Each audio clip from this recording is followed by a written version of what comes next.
En esta presentación se denomina gestión de olores en una planta de tratamiento de aguas residuales y mejoras basadas en estudios previos de impacto. Presentamos entonces a Álvaro Irigoyen, egresado de UDELAR, Universidad de República de Uruguay, con 35 años de experiencia en operación y gestión de plantas de tratamiento y sistemas de aguas servidas y potables. Ha dirigido el startup de los 3 grandes sistemas de saneamiento de Uruguay. Incluye más de 150 estaciones de bombeo y 10 plantas de tratamiento. En los últimos años se ha especializado en desinfección UV y gestión de olores tanto para sistemas públicos como privados. Ha participado en más de 50 trabajos de congresos internacionales, conferencias y publicaciones en revistas especializadas en América del Sur, América del Norte, Europa y Oceanía. Le damos la bienvenida. Bueno, muchas gracias. Para empezar, hoy tengo el gusto de que me acompaña mi compañero, digamos, David Berger. Él es ingeniero químico también del UDELAR con una maestría en Holanda y que va a ser la segunda parte, que es, digamos, las aplicaciones y las soluciones que se dieron al trabajo. Una pequeña introducción. Nosotros trabajamos en Ciemsa, la empresa que está ahí. Es una constructora uruguaya. Hola. 100% uruguaya, con, digamos, aplicación en todas las áreas de la construcción, tanto civil, industrial o mecánica, con un área potente en servicio. Nosotros el día de hoy estamos gestionando más de 10 plantas de tratamiento, unas 100 o 70, entre 70 y 100 estaciones de bombeo, porque se vienen agregando, y manejamos el saneamiento de más de 1,5 millones de personas para un país de 3 millones. ¿De acuerdo? Bueno. El proyecto que nosotros vamos a presentar se da en una planta de tratamiento de aguas residuales en la ciudad de Punta del Este. No voy a hacer mucho de la presentación, pero un balneario digamos, alto estándar o muy alto estándar dentro de lo que es Sudamérica. La planta de tratamiento de aguas residuales, que es el cuadrado rojo, sirve a toda esa localidad turística y a la, digamos, ciudad paralela que tiene el lugar, con una capacidad, digamos, de tratamiento de 68.000 metros cúbicos día. Algo que se ha hablado mucho, la planta se hace en el 2013, en una zona totalmente solitaria, con un humedal al lado y nada de población cercana. Pero ¿qué pasa? Ya el 2023, que es donde nos encontramos, la planta está ahí. Al lado hay un barrio, digamos, de clase trabajadora, nos agregan un barrio privado con centros de diversión, nos agregan un centro de convenciones, se agrega también otro barrio privado y una zona franca al lado. Para que la tormenta fuera perfecta, esta línea que está aquí y esta es la pista de acceso a los balnearios de más alto nivel que están al este de Punta del Este. Con lo cual, los problemas de olor se nos venían. La planta entra en un sistema de hacer un revamping y un overhaul completo, pero, como todas las cosas, mucho dinero, mucho costo, no había dinero y había que solucionarlo. Ahí nos llega a nosotros la orden, como operadores, de dentro de la empresa, esto no es la empresa pública la que lo decide, sino lo decide nuestra empresa Ciemsa, de adelantarnos a los problemas que iban a venir. Debíamos resolver con el material y la ingeniería interna cómo hacer para resolver esos problemas de olor. Y ahí, bueno, esto como que no quiere seguir, sigo acá.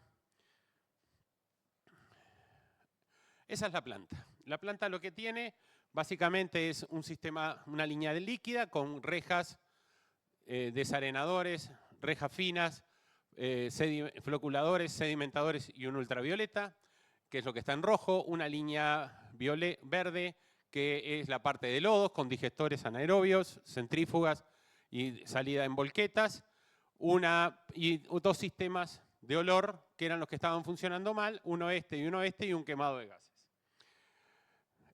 Ahí lo que se ve en verde son las líneas o las tuberías de gas, como para ver la conducción que teníamos.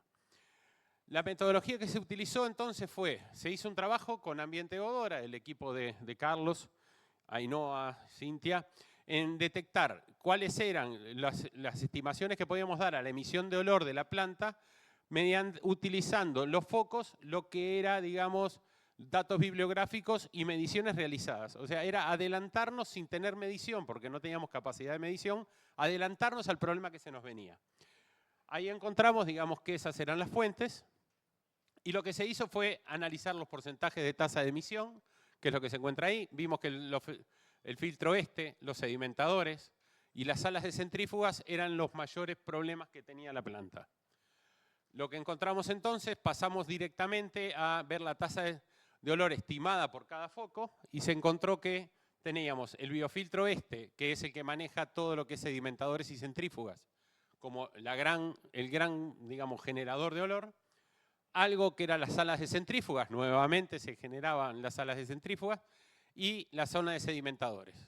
Por un tema digamos, restricción de dinero, nosotros no podíamos atacar lo que era techar sedimentadores, debíamos encontrarle solución a los problemas parciales que nos daban centrífugas y biofiltro. Y lo que se hizo entonces fue un estudio de dispersión en base a CalPUF, digamos, para llegar al impacto de olor. No se tuvieron en cuenta otras fuentes de emisión que no fuera la propia planta. Y el resultado primario, encontramos esto. Como se ve, tanto las zonas más interesantes, como era la zona franca, toda la zona del centro de convenciones, estaban dentro de la zona amarilla, y lo que se tomó fue basar la guía técnica IPPC H4 del Reino Unido, que dice que se considera la actividad en una PTAR como una actividad de fuerte emisión y olor muy ofensiva, y el valor límite que se propuso en los receptores era de 1,5 unidades de olor por metro cúbico, al percentil 98 del horario. Quería decir que más o menos teníamos solo 175 horas, digamos, o debíamos tener 175 horas anuales, digamos que los valores tenían que ser menores. Lo que se hizo entonces fue ir directamente a la concentración máxima alcanzada para cada uno de los sistemas y analizar luego el porcentaje de contribución al impacto del olor. Y lo que se encontró fue que centrífugas y biofiltro pasaban, digamos, por decir algo, a ser la parte más importante de nuestro ataque de olor. Y eso fue lo que se concentraron las soluciones que dejo a David, que fue quien, digamos, directamente en planta dentro del equipo de diseño. David fue quien dirigió lo que es directamente las obras que se hicieron. Gracias. Buenas tardes para todos y todas. Bueno, ya teníamos los resultados del modelo, sabíamos que estábamos mal, pero sabíamos qué era lo que teníamos que atacar. Entonces, lo que hicimos fue intervenir el sistema de biofiltro y la sala de centrífugas, que lo que hicimos fue prácticamente mejorar la captación y la conducción del olor y luego el tratamiento de los gases. Para esto se hizo el cerramiento de la sala de centrífugas con una estructura de aluminio, ahí se ven a mano izquierda, y se instalaron equipos de extracción de aire que mejoraron la renovación dentro de la sala del aire y la conducción hacia el sistema de tratamiento. En cuanto al sistema de tratamiento del filtro como las condiciones económicas no nos daban para poder reflotar el sistema biológico, lo que hicimos fue pasarlo por un filtro de carbón activado, que también estaba previsto para usarlo en caso de falla del biofiltro, que era la situación en la que nos encontrábamos. Ahí se puso dentro de este filtro de carbón activado un carbón catalítico. Bueno, con estas medidas se corrió de nuevo la modelación, asumiendo que estas fuentes ya no serían las más importantes, con una reducción importante, y se llega a estos valores, que no fueron verificados en sitio mediante olfatometría dinámica, pero sí se sintió, digamos, como experimentalmente, no sé cómo decirlo. Bueno, ahí está la comparación con lo que era antes y la mejora que el modelo predecía. Entonces, nada, se puede decir que las mejoras implementadas contribuyeron satisfactoriamente a la reducción de la percepción de olor dentro de la PETAR y además en los alrededores también, que no se recibieron quejas durante esa temporada, lo cual para nosotros fue muy importante. Y también, como para validar estos resultados, se hicieron mediciones de sulfuro de hidrógeno antes y después del filtro de carbón activado, y así como dentro de la sala de centrífugas. Estas mediciones, ahí se puede ver que el filtro funcionó muy bien, ya que entraban concentraciones de sulfuro de hidrógeno en el orden de 10 a 20, a veces más, hasta 50 ppm al filtro en el ingreso, y salían por lo general 0, digamos. El filtro era capaz de retener todo el sulfuro de hidrógeno. Luego ahí, cerca del 18 de febrero, se ve que aumentan un poco las concentraciones a la salida. Eso fue porque el medio ya se había colmatado.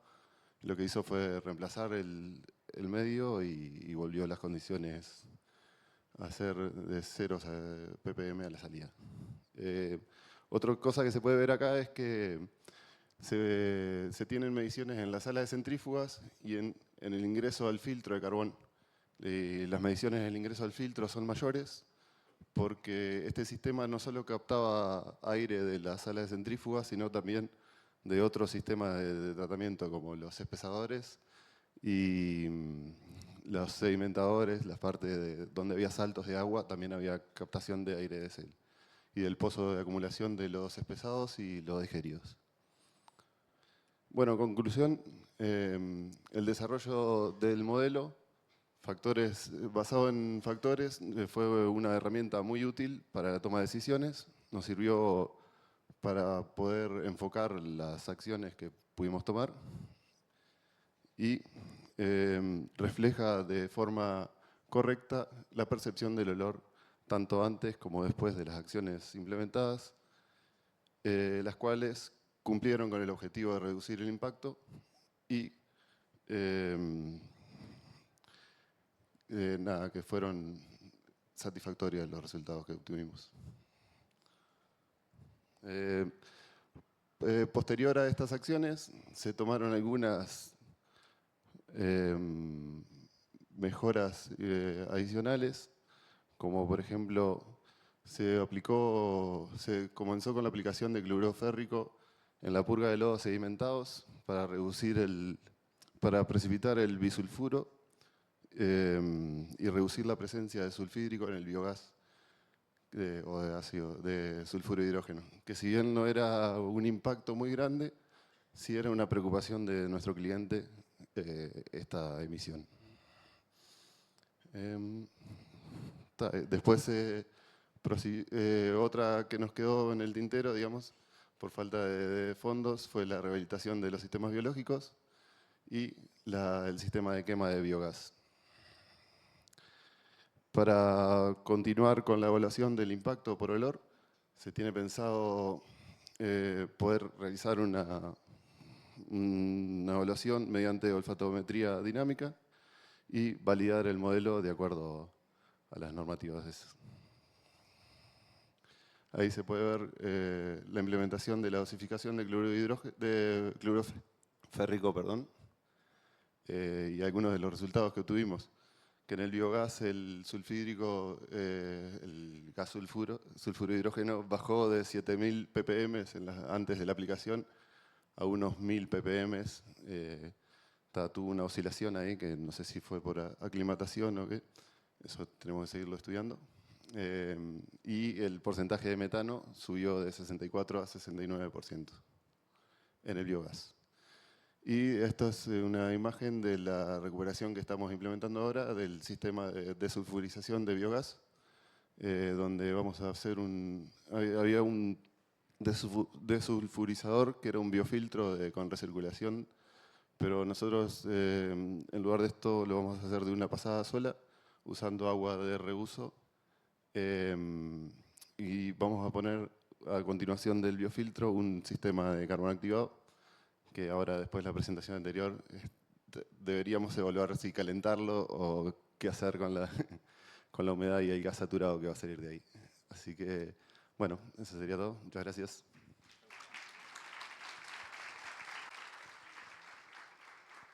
Perdón, una cosa más, digo, porque se nos quedó fuera de la presentación, pero creo que es importante. El proyecto de revamping de la planta eran $7 millones.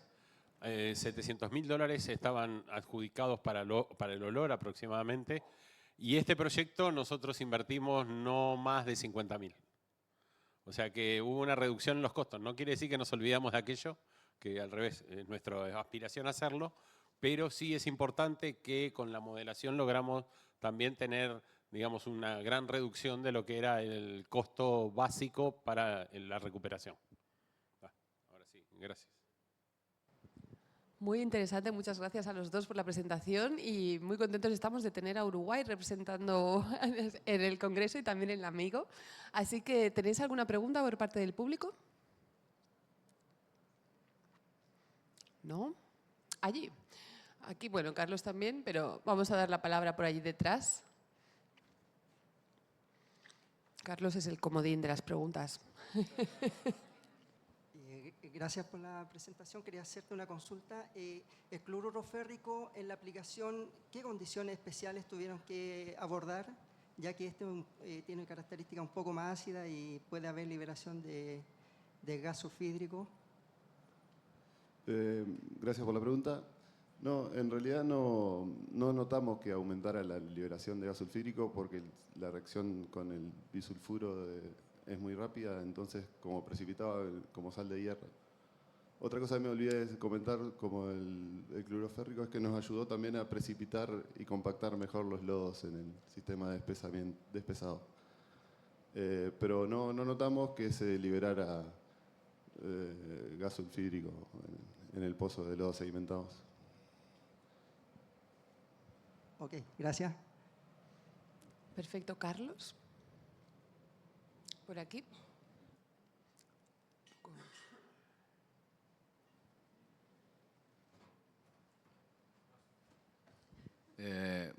Bueno, gracias por la publicidad y todo esto. Pero una de las cosas que a mí me encanta de hacer estudios de impacto por olor y todo eso es que después llegan los clientes y se los creen. Y después aplican medidas correctoras y funcionan. Entonces, está bien porque primero te pagan por esto, pero después contribuyes a un mundo mejor, ¿no? O sea, estamos todos aquí contribuyendo a hacer un mundo mejor. Está bien que nos paguen, pero además hacemos que los vecinos y vecinas que están alrededor de una planta pues tengan una mejor vida. Así que, nada, yo lo que es la parte teórica está muy bien, pero yo a lo que le doy valor es a todo ese trabajo que habéis llevado a cabo para tratar de mitigar el impacto por olor. Así que, nada, no era una pregunta, yo sí hago comentarios. Gracias. Gracias. Y a ver si podemos ir todos a Punta Este, ¿no? Que debe ser muy bonito. Están invitados. Gracias. No hay ningún problema. No crean que es económico, pero están invitados. Lo sé. Habrá que hacer muchos estudios de olor para poder ir. Bueno, esa es una buena opción y con gusto lo recibimos. Perfecto. Jessica tiene una pregunta también. ¿Nadie más antes que preguntar? Ya. Hola, muy buena la presentación. Fabiola de Giorgis de Serpram. Quería hacer un par de preguntas. Respecto del sistema de carbón activado, vi que les duró aproximadamente 4 o 5 meses y luego se les saturó el medio. ¿Es correcto eso? Y mi segunda pregunta, ¿la utilización del cloruro férrico no les ha afectado en la corrosión de los sedimentadores? Bueno, gracias por las preguntas. La verdad, la primera pregunta no sabría decir si eres normal o no, fue lo que sucedió. Nosotros usamos un medio catalítico, un carbón activado catalítico que tenía con permanganato de potasio, ¿no? Pero, sí.